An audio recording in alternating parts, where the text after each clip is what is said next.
Hey guys, welcome to Cook with Nancy. Today I'm going to show you guys how to make this Turkish pide bread. This is very easy, very few ingredients, and it comes together so easily. And we are going to bake this in the oven.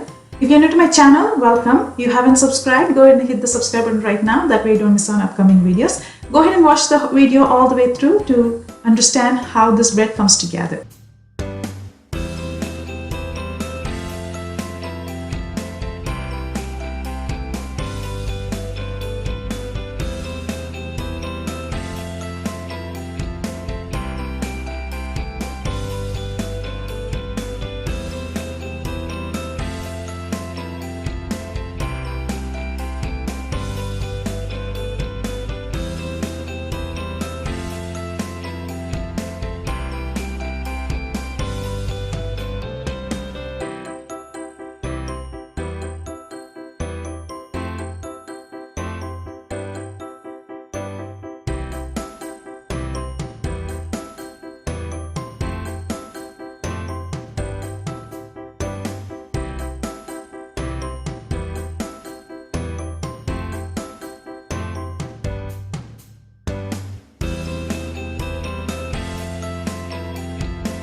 Hope you enjoy watching this video. If you have any questions, let me know in the comments below. I will see you soon in my next video. Till then, take care guys. Bye.